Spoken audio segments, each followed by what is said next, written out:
13일의 금요일. 이날은 불길한 일이 생긴다라는 일종의 괴담으로 많은 사람들이 알고 있는 말입니다.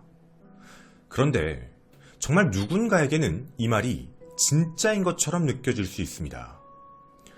여러분은 이 날을 기억하시나요? 한일 월드컵이 있었던 2002년 9월 13일의 금요일.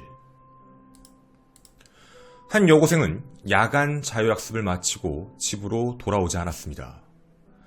18년이 지난 지금도 어떠한 흔적도 남기지 않은 미스테리한 사건. 살아있다면 현재 나이 35세. 장기 미제 실종 사건 조수민 양입니다. 여러분의 기억이 꼭 필요합니다.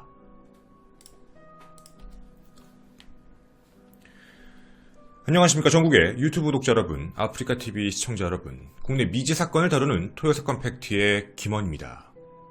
오늘은 우리 바로요, 미스테리한 실종 그날 2002년 9월 13일의 금요일로 가보도록 하겠습니다. 사건 발생 추정 장소는 전라남도 순천의 순천여고입니다. 이곳 재학생이었던 당시 나이 17세 고1 조수민 양은 저녁 10시경 학교를 마치고 집으로 귀가하고 있었습니다.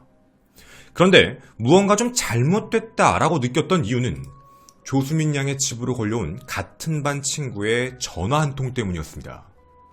밤 10시. 수민이한테 전화한다는 거 잘못 전화했네요. 집으로 잘못 전화를 건 친구는 조수민 양 어머니에게 이런 이야기를 합니다. 수민이한테 빌린 책을 지금 돌려줘야 되는데 핸드폰으로 연락이 안 돼요. 저 이제 학원 버스를 타야 돼서. 이런 말을 하며 어머니 정 씨는 왜 이상하네? 왜 전화가 안 되지? 전화를 바로 끊고 전화를 계속 해봤지만 역시나 받지 않았습니다. 시간이 지나도 수민 양은 집으로 돌아오지 않았고 결국 부모님은 인근 관할 파출소에 실종 신고를 합니다. 그렇게 시간은 18년을 향해 가고 있습니다. 자, 누군가의 실종에 대한 이야기입니다. 크게 세 가지로 분류해 볼 수 있을 것 같은데요. 첫째, 자발적으로 가출을 했다. 둘째, 무언가 사고가 당했고 사고에 의한 실종 가능성이 있다. 굉장히 우연한 느낌인 거죠. 그리고 셋째, 범죄 피해에 의한 실종 가능성도 존재합니다. 자, 우린 그 중에 가장 확률이 높은 첫 번째 경우를 같이 한번 살펴볼 건데요. 사춘기 여고생이다 보니 자발적 가출에 대한 가능성이 높은 게 아닐까, 이걸 한번 살펴보고자 합니다. 지금 이 경우를 좀 높이 가능성이 높다라고 보는 이유는 바로 이렇습니다. 첫째, 성적입니다. 함께 보실 건데요. 지금 여러분이 보시는 좌측 사진이 바로 중학교 때의 성적, 그리고 우측 사진이 고등학교에 진학하고 나서의 성적입니다. 우리가 봤을 땐 수 많으니까 공부 잘하는 거 아니야 라고 보시겠지만 석차 보이십니까? 석차가 엄청나게 떨어져 있습니다. 조수민 양은 중학교 때 굉장히 높은 성적을 요구했고 그 이후에 명문 고등학교에 진학을 했습니다. 그게 바로 순천여고였지요. 진학 후에 모든 학생들이 공부를 잘하다 보니까 자신의 성적 자체는 그렇게 좋은 편이 아니었습니다. 그로 인해 부모님과의 트러블이 굉장히 많아서 고민을 토로했다라는 친구들의 증언이 있었습니다. 자, 이 경우를 놓고 보면 충분히 성적의 문제, 부모님과의 트러블 문제 때문에 가출을 결심했구나, 이렇게 생각해 볼 수 있겠지요. 둘째, 실종 당일의 문제가 좀 있었습니다. 여러분, 실종 당일 기억하십니까? 실종 당일에 조수민 양은 학교에 있지 않았습니다. 즉, 거짓말했다는 얘기죠. 정확히 표현하자면 정상적으로 학교에 등교를 했는데 그 이후에 한 번도 빠지지 않았던 야간 자율학습을 하필 그날 같은 반 친구들과 빠지게 됩니다. 야, 우리 놀러가자, 시내 가자, 하루 정도 괜찮잖아 라는 이야기에 설득을 당해 함께 논 것으로 확인됩니다. 이곳에서 좀 번화가로 가까웠던 중앙동이죠. 그리고 야간 자율학습이 끝날 무렵쯤 해서 학교로 돌아왔고, 그리고 전화를 받았거나 아니면 연락을 받았겠죠. 어머니가 자신이 야간 자율학습을 하지 않았다라는 사실을 알게 됐을 것이다 라는 생각으로 가출했을 가능성을 제시하게 됩니다. 그런데 말이죠. 자발적 가출의 경우에 생기는 좀 문제점들이 있습니다. 평소에 조수민 양의 성향과 관련되어 있는 문제인데요. 바로 이것입니다. 조수민 양은 책을 읽는 걸 매우 좋아했고 실종 이후에 집 안에 있는 내용들을 확인을 해봤는데 다이어리 쓰기, 독후감 정리하기, 일기 쓰기 같은 걸 매우 좋아하는 것으로 확인됩니다. 그래서 집안에 있는 걸 체크를 해봤더니요. 특별 징후가 아무것도 없습니다. 나 너무 힘들다. 성적 때문에 스트레스 받는다. 아니요, 그런 게 아니라 H.O.T를 좋아해서 H.O.T에 관련된 내용들, 그리고 공부에 대한 내용들, 자신이 읽은 책에 대한 독후감 내용들, 되게 정상적인 생활을 하고 있었던 것이죠. 물론 갑작스럽게 순간적인 가출을 이야기한다 치더라도 또 이상한 게 있습니다. 실종 당시의 모습은 교복이었죠. 가방이 있었습니다. 그리고 돈도 많이 갖고 있지 않았습니다. 본인이 갖고 있는 것이라곤 핸드폰이 전부였던 상황이죠. 그런데 가출을 갑자기 했다. 그리고 18년간 연락이 없다. 이게 과연 밸런스가 맞는 얘기일까라는 의구점이 드는 생각입니다. 자, 근데 핸드폰을 갖고 있었다. 어쩌면 이것이 하나의 힌트가 되지 않을까요? 핸드폰 위치 추적을 해보면 무언가 나오지 않을까요? 화면 전환하겠습니다. 실종 다음 날인 9월 14일, 통신사 L사의 회신은 모두의 눈을 의심하게 만들었습니다. 실종 당일이었던 2002년 9월 13일 금요일 오후 10시 10분은 바로 여러분이 보시는 이곳 순천여자고등학교 근처에서 확인이 됩니다. 그럼 이때까지는 친구들이 얘기한 대로 같이 중앙동에서 놀고 있다가 그 이후에 야자시간 책을 맞추기 위해 여기에 왔었구나 정도는 사실인 겁니다. 그럼 그 다음에 친구들과 연락이 안 됐으니 책을 못 받았으면 집으로 가고 있는 모습이었어야 되죠. 그런데 저녁시간 10시 50분 전혀 다른 곳에서 위치 확인이 됩니다. 바로 그것은 벌교였습니다.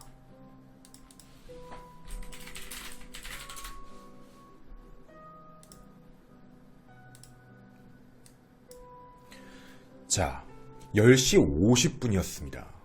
그리고요, 10시 50분 이후의 행적이 확인되는데 2000년 9월 13일에서 14일 넘어가는 시간 동안 오후 11시 40분부터 새벽 6시까지 이곳에서 또 10km가 떨어진 옥전리 기지국, 옥전기지국에서 확인이 되고 그리고 핸드폰이 꺼졌습니다. 국민건강보험공단의 치료 흔적, 고용보험, 인터넷 가입 기록 모두 조사하지만 생존 반응은 아예 없습니다. 자, 저희는 위치 추적의 결과를 함께 살펴봤습니다. 조수민 양은 분명 이동을 한 것으로 확인됩니다. 그럼 저희는 지금부터 이동 동선에 대해서 한번 분석을 해보고 싶습니다. 무슨 이유에서인지 그녀는 집으로 향하지 않았고 순천여고 근방에서 벌교 장좌리를 향합니다. 어떤 방법으로 갈 수 있었을까요? 함께 알아보고 싶었습니다. 자, 여러분이 보시는 대로 순천여자고등학교에서 벌교 방향, 장좌리면 벌교 여자고등학교 쪽인데요. 이쪽으로 올 수 있는 방법은 보시는 바와 같이 대중교통은 딱 하나입니다. 버스, 88번 버스로 확인됩니다. 그리고 저희도 알아본 바에 따르면 순천여고에서 막차로 가는 게 저녁 10시 20분 버스가 존재합니다. 당시에 말이죠. 그러면 10시 10분에 거기 있었고 10시 20분에 버스를 타고 장좌리까지 왔구나. 이런 생각이 드는 게 당연합니다. 그리고 그 이후 옥전리로 이동을 했다. 자, 여러분, 이 이야기가 정말 가능한 이야기일까요? 순천에서 벌교까지 그러면 자발적으로 너무 힘들다, 집에 가면 혼나겠지라는 두려움 때문에 벌교 방향으로 왔다가 그 이후에 문제가 생긴 걸까요? 근데 한 가지 잘못된 게 있습니다. 시간적인 편차가 달라집니다. 자, 여러분, 아까 기지국의 시간을 확인해보면 10시 10분경에 순천여고, 벌교 장좌리에 10시 50분이라고 적혀 있었는데 다시 보실까요? 1시간이 넘게 걸립니다. 그러면 버스를 타고 왔다라고 가정을 깔다 하더라도 11시가 훨씬 넘은 시간, 11시 15분, 11시 20분 정도에 도착을 했었어야 되는데 아니 어떻게 이렇게 빨리 왔지? 라는 생각이 듭니다. 그래서 저희는 10시 50분까지 이곳에 올 수 있는 방식이 뭐가 있을까를 확인해보고 싶었습니다. 위에 있는 대중교통이 아닌 자동차로 바꿔보겠습니다. 시간은 23분이 걸립니다. 평균적으로 20분 정도가 걸 수 있는 거리가 되지요. 자, 그러면 10시 10분에서 20분 정도의 그곳에 있었다. 그 이후에 20분에서 30분을 더하면 10시 50분경. 아, 그러면 차를 탔구나. 일반적인 대중교통은 아니구나. 라는 생각입니다. 자, 이제 어느 정도 힌트는 좀 나온 것 같습니다. 아, 저런 방향으로 이동을 했구나. 그럼 우리가 여기서 알 수 있는 경우에서 하나는 분명 시작부터 누군가의 차량, 자동차 혹은 택시를 타고 이동했다라고 보여집니다. 자, 그 다음 궁금한 게 있습니다. 장자리에서 옥자리까지 어떻게 갔을까? 그것도 방법이, 옥전으로 가는 방법은 뭐가 있었을까라는 생각이지요. 함께 찾아보고 싶었습니다. 자, 보시는 바와 같이 벌교 장좌리에서 벌교 옥전리까지 가는 건 약 10km 정도의 거리가 나오는데 대중교통으로 가기가 좀 어렵습니다. 저희가 확인을 해봤는데요. 버스가 있느냐? 있다고는 합니다. 그런데 막차의 시간이 조금 달랐습니다.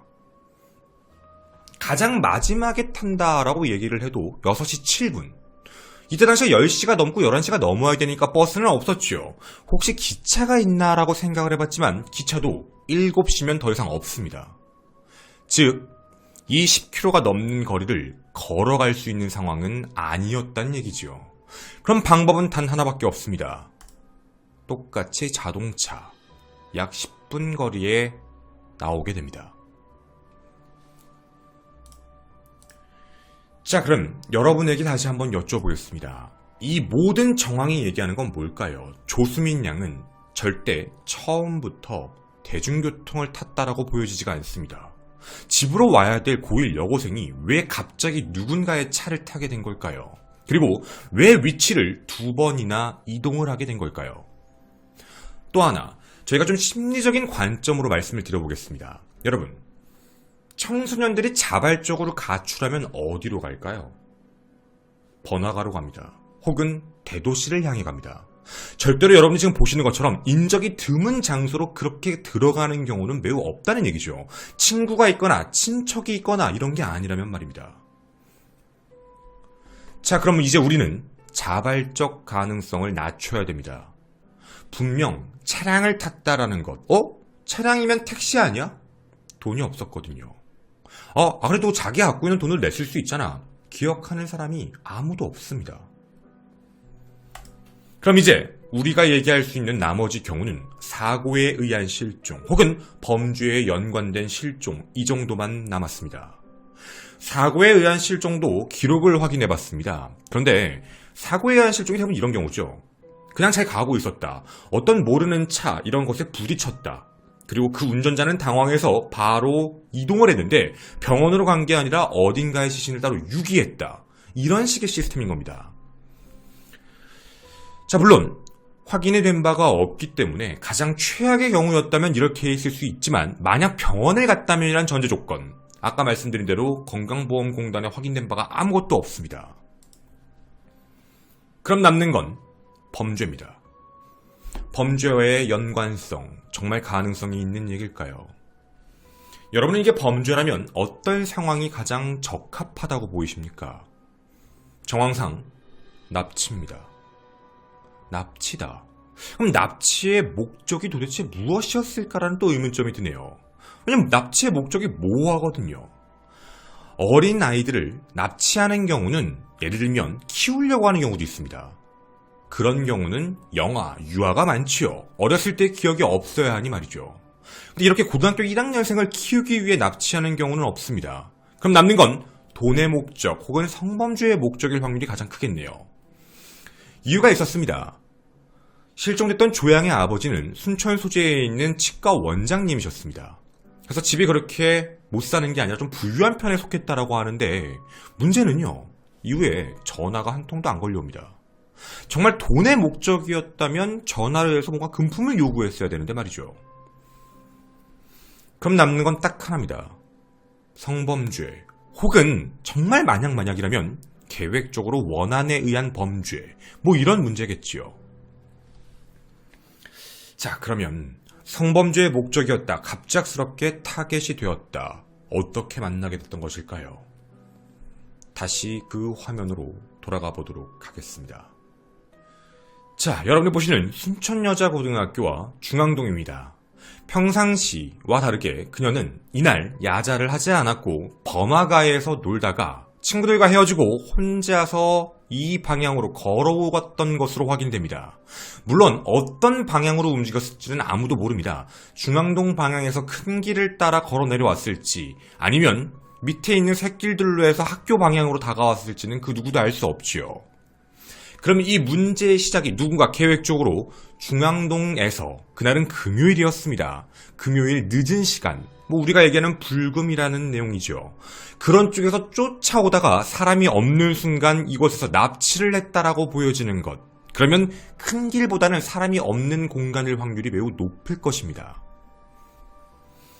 자, 그러면 그 다음의 행적이 의아합니다. 왜 벌교를 갔을까요? 그리고 벌교에 있다가 시간이 좀 지나서 굉장히 가까운 거리였죠. 자동차로 가면 10분밖에 안 걸리는 옥자리입니다. 여러분, 이렇게 생각해보면 그 중간에 시간 텀이 매우 많이 남지 않나요? 그렇게 가까운데 왜 1시간 뒤에 갑자기 그쪽 기지국에서 확인됐지? 이런 생각인 겁니다. 자, 그러면 만약에 이게 범죄 행각에 함께 노출된 거라면 옥전리로 가기 전 벌거 장좌리에서 옥전리 사이에 있는 어디선가에 무언가 행위가 있었다라고 보여줄 수도 있습니다. 그리고 핸드폰을 분명 어딘가에 버렸겠지요. 옥전 기지국이 잡히는 어딘가에 버렸고 자연스럽게 핸드폰은 꺼진 것입니다. 만약에 이것이 범죄와 연관이 되어 있다라는 얘기라면 우리가 아까 얘기했던 대로 그 사이에 있는 그 공간 안에 무언가 힌트가 남아있지 않을까요? 여러분은 어떻게 생각하십니까? 그리고 범인이 정말 어디 있다 생각이 드십니까? 여러분의 기억이 필요합니다. 이름 조수민, 당시 만 16세 고등학교 1학년생이었고 순천여고였습니다. 현재 나이로는 35세, 신장은 키 155cm에 체중은 50kg 정도. 여러분에게 원하는 건 나는 당시 2002년 월드컵이 끝났고 13일의 금요일이란 말이 기억났고 나는 당시 중앙동에서 이 여학생을 본 적이 있다. 그리고 학교 방향으로 가는 여고생을 본 적이 있다. 기억이 난다라고 하시는 분이 있다면 꼭 제보 부탁드립니다. 저는 토요사건 팩트의 김원희였습니다. 감사합니다. 저희가 방송 중에 얘기할 수 없는 뒷이야기인데 2008년이었습니다. 2008년에 어머니한테 전화가 한 통 걸려옵니다. 그리고 그 전화가 끊어졌는데 어머니가 당시에 이제 느낌으로 내 딸인가? 이런 생각이 드셨다고 해요. 그래서 다시 전화를 해봤는데 제천 있죠? 충청도 제천시의 한 유흥주점으로 확인이 됩니다. 그래서 혹시 거기에 수민이라는 애가 있느냐라고 했는데 수민이라는 사람이 있다라는 얘기를 듣고 그 장소를 직접 가보십니다. 근데 대부분 다 가명을 쓰고 그리고 6년이 지난 시점이었기 때문에 20대 초반이었죠. 20대는 거기서 일을 하지 않는다라고 얘기했고 대부분 나이가 30, 40대 이상이다 이런 얘기를 했거든요. 그래서 그렇게 어린 친구는 여기서 일하지 않는다. 그리고 수민이라는 사람은 좀 나이가 많은 당시에는 한 50대 정도 되는 사람, 지금은 60대죠. 50대 되는 사람의 이야기다. 그래서 그 사람이 아니다라고 얘기를 합니다. 그래서 그 전단지에 있는 걸 보고 누군가가 잘못 전화한 거 아니냐라는 이야기도 있었습니다. 어쨌든 이 흔적을 제외하고는 어떤 흔적도 없었거든요. 그리고 단순 가출이라고 얘기하는 것도 매우 어려웠던 이유가 밑에 동생이 남동생 둘이 있었어요. 근데 이 남동생 둘에 대한 문제도 책임감 있게 키우고 함께 나이도 비슷했기 때문에 그렇게 있었는데 왜 갑자기 사라져버리고, 뭐 집이 이게 뭐 힘들었던 것도 아닌데, 그러니까 자발적 가출은 매우 어렵다라고 보여지고 있는 상황입니다. 그리고 또 하나의 가능성을 좀 말씀을 드릴게요. 이건 이 사건과는 다른 건데, 야, 누군가가 납치해서 그런 일을 뭐 신원을 못 쓰게 하고 할 수도 있잖아 라고 하실 수도 있는데, 그런 케이스들이 꽤 있다고 해요. 그러니까 자발적 가출인데, 자발적 가출이면서 생존 신호가 없는 상황 속에서 살아가는 사람들 중에는 뭔가 이제 우리가 얘기하는 어느 뭐 섬 같은 데 들어가서 아예 신원을 감추고 살고 있다던가, 아니면 뭐 어떤 유흥업소 이런 데서 신원을 감추고 다른 사람의 신원으로 사는 사람들이 좀 있다고 얘기를 해요. 예를 들자면 이거 불법인데, 건강보험공단 같은 경우에는 다른 사람의 걸로 그냥, 왜냐면 우리 어디 가서 할 때 신분증자를 확인 안 하니까 다른 사람 주민번호 대고 그냥 똑같이 한다든가 이런 식으로 하는 케이스도 있다고 하고요. 핸드폰도 뭐 선불폰 쓰거나, 이번에 최신종 사건도 보셨겠지만 알뜰폰 혹은 선불폰 이런 걸로 해가지고 하는 경우도 있고, 이래서 신원 확인이 제대로 안 되는 경우가 굉장히 많아요. 근데 이런 경우의 대부분의 문제는 청소년 가출이잖아요. 집이 너무 힘들다, 집이 너무 싫다, 그래서 나는 내가 하고 싶은 대로 살 거다, 돈을 벌 거다, 이런 청소년 가출도 목적성이라는 게 있거든요. 나가서 돈 벌 거야, 나 집이 너무 싫어, 집이 날 너무 구속해, 이런 케이스가 나와야 되는데, 사실 지금 조수민 양 같은 경우에는 일반적으로 물론 사람들마다 그 고통을 느끼는 경험치는 다르지만 학업에 대한 고충? 이런 거를 제외하고는 뭔가 집을 나간다라는 거에 대해서는 크게 그게 없었거든요. 학업에 대한 고충은 누구나 다 겪는 문제인 거니까, 물론 그 고충이 우리가 함부로 낮다 높다를 평가할 수는 없지만, 근데 그 목적성 때문에 밖을 나갔다라고 얘기를 하게 되면 왜 시골 쪽으로 갔을까? 그럴 필요가 없는데 번화가로 가서 뭐 놀다 오거나 뭐 이런 식으로 갔다면 모르겠는데, 돈을 벌 거야 이러면 더 번화가 방향으로 향했어야 되는데, 뭔가 이런 밸런스가 좀 안 맞는 문제, 핸드폰이 당시에 움직였던 것도 맞지 않는다라는 얘기인 거죠. 그래서 저희도 이 부분의 내용에서 현재 외부에 알려진 거는 옥좌에 대한 이야기는 많이 없어요. 왜냐면 옥좌는 버린 곳이다라고 생각을 많이 하고 있어요. 그러니까 아마 옥좌로 가는데, 장좌리에서 가는 데서 시간이 10분밖에 안 걸리잖아요. 차를 타고 갔으니까, 걸어간 데가 아니니까 차를 타고 간 곳이기 때문에 약 1시간 정도를, 1시간 가까운 시간을 벌교 장좌리 쪽에서 머물렀다는 얘기가 돼요. 그리고 한 몇 분 만에 바로 옥좌에다가 그 핸드폰을 버렸거나 핸드폰을 뒀다. 그리고 시간적으로 봐도 11시에서 다음날 6시가 됐을 때 자동적으로 꺼졌다는 거 보면 배터리가 다 됐다라고도 보여지거든요. 그러면 그런 상황이라면 만약에 범죄 피해다라고 했을 때 벌교 장좌리예요. 그쪽일 가능성이 매우 높다죠. 그곳에서 무슨 일이 있었다, 그리고 그곳에서 범죄 피해에 대한 결과론적인 행동을 했고 유기는 옥좌에다가 했다, 이제 유류품을, 근데 그게 발견된 적이 없다, 뭐 이런 얘기가 되는 거죠. 그러니까 내용 자체에 대한 부분은 여러 가지의 경우에서요, 아직 가족분들은 살아있다라고 믿고 계세요. 아직도 살아있을 거고 어디선가 있고 연락이 왔으면 좋겠다라는 문제고, 시간이 벌써 18년이 지났기 때문에 좀 모호해지는 것도 없지 않아 있죠. 근데 마지막으로도 계속 두고 있는 경우의 수는 그거예요. 분명 어디선가에서 협박에 의해서라는 거죠. 협박에 의해 누군가의 관리를 받으면서 집에 연락을 못하는 상황. 그런데 이것도 저희도 그동안 오래 컨텐츠를 하면서 제보도 많이 받고 연락도 해보지만, 이런 유흥 쪽 업소에 일을 하는 사람들 중에 누군가를 인신매매하지 납치해서 감금해놓고 그 사람을 이렇게 하면서 뭐 속된 얘기, 처음에 돈을 빌려줬다, 돈을 갚을 때까지 못 나간다라는 그런 시스템 있잖아요.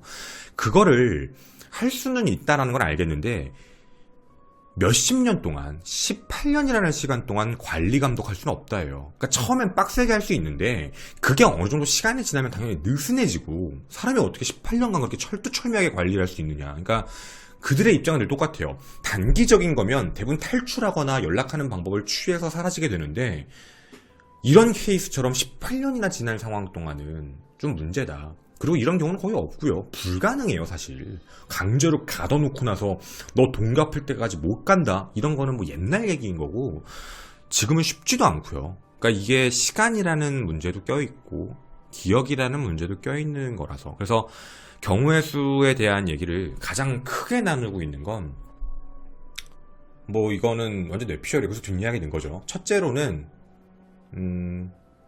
첫째예요.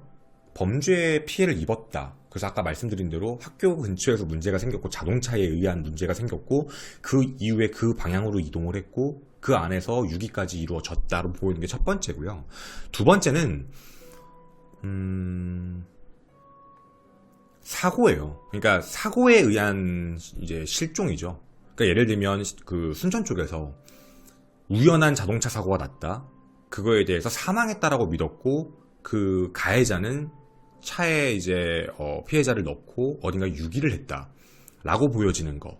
이런 경우의 수가 아니냐. 그러니까 이런 경우도 분명히 이런 사건이 없는 건 아니에요. 대부분 운전하고보다 누군가를 쳤다. 사고가 났다. 근데 평범한 사람들은 당연히 그래요. 우리가 봤을 때 야 당연히 그러면은 뭐 사고니까 뭐 당연히 뭐 병원에 데려다 주거나 그러지. 근데 이게 대부분은 그런데 아닌 케이스가 뭐가 있냐면 자기가 음주를 냈거나 자기가 뭐 예를 들면 지금 뭐 기소 중지 상황, 그러니까 이제 뭐 수배자죠. 그런 상황일 때 행동이 완전히 변화한다는 얘기예요.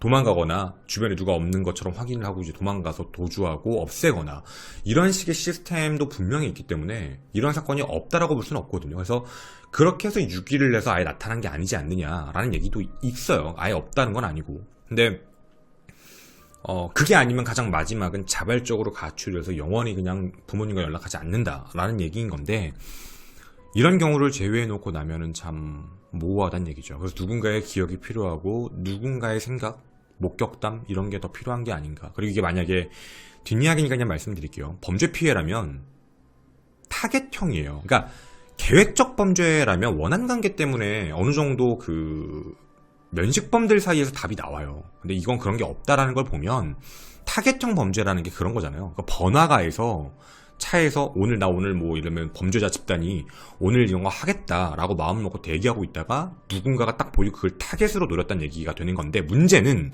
이런 케이스면 이런 사건들이 몇 번씩 더 나와요. 그러니까 강간 미수 혹은 뭐 강간 사건 이런 것처럼 몇 개 나올 가능성도 있거든요. 근데 그런 거에 대한 수사가 더 많이 들어가지 않았다라는 게 조금 아쉬운 부분은 분명히 있어요. 더 있었으면 참 좋았을 텐데. 네, 그래서 경우의 수는 전부 말씀을 드린 거고요. 이제 기다려 봐야 되고 꼭 다시 한번 수사가 들어갔으면 좋겠습니다. 당시에 대대적인 수색이 또 안 들어간 것도 좀 아쉽고요. 그래서 좀 우리의 기억에 다시 나온다면 가능하지 않을까라는 생각입니다. 감사합니다. 그리고 마지막으로 꼭 드리고 싶은 얘기가 이때 당시에 지금 얘기가 좀 다 다른데 함께 중앙동에 가셨던 분 있죠? 친구분이 혹시 영상을 보시면 저희에게 꼭 제보 부탁드립니다. 그때 당시에 이야기가 조금 명확하지 않아요. 외부가. 마지막 통화하신 분, 함께 중앙동에 놀러 가셨던 분들, 중앙동에서 무언가 이상한 일이 있었다거나 중앙동에 있는데 누가 와가지고 말을 시켰다, 이상한 사람 쫓아왔다, 꼭 이런 경험이 있다면 저희가 그런 내용들도 함께 제보를 받도록 할 테니까 김원TV 네이버.com 혹은 카카오톡 플러스 친구에 김원 제보라고 검색하셔서 저희에게 연락 꼭 부탁드립니다. 감사합니다. 우리끼리 범죄자의 심리적인 걸로 봤을 때, 자, 타겟형으로 나 오늘 범죄 저질러야지, 성범죄 저질러야지 하고 이제 중앙동에 기다리고 있다 납치하고 갔다. 이거 하나. 두 번째는 우연히 차 사고가 났다, 태우고 갔다. 뭐 이럴 수도 있죠. 혹은 뭐 피해 학생이 택시 같은 걸 타는데 택시 기사가 마음을 딴 걸 먹고 그쪽으로 갔다. 뭐 이럴 수도 있는 건데 중요한 건 방향성이 있었다는 얘기예요. 만약에 우발적으로 차 사고가 나가지고 사람을 태우고 이동했다면 그 방향은 자기의 집 방향일 가능성이 매우 높아요. 자기 집으로 가는 방향. 그러니까 중앙동 쪽에서 뭔가 뭐 술을 마시건 뭘 하건 하고 있다가 이동하다가 사고가 났고 그 다음에 자기가 원래 가야 될 방향으로 가고 있었다라고 보여지는 거고, 만약에 범죄자였다면 타겟은 이미 준비가 다 돼 있던 거잖아요. 어떻게 하자, 뭘 하자. 근데 예를 들어서 그게 성범죄를 저지르는 걸로만 끝내야 되겠다라고 마음을 먹었었다면 어디선가 행동을 하고 그 다음에 뭐 놔주거나 버리고 뭐 두고 가거나 뭐 이런 식이었다면 알겠는데 그게 아니라 시간적인 걸 보면 바로 이동했어요. 맞잖아요. 그러니까 그 위에서 곧바로 장자리로 이동했다고밖에 보여지지가 않거든요. 그럼 장자리로 무조건 이동을 했었어야 된다라고 보여지는 거라 장자리는 계획적으로 보여져요.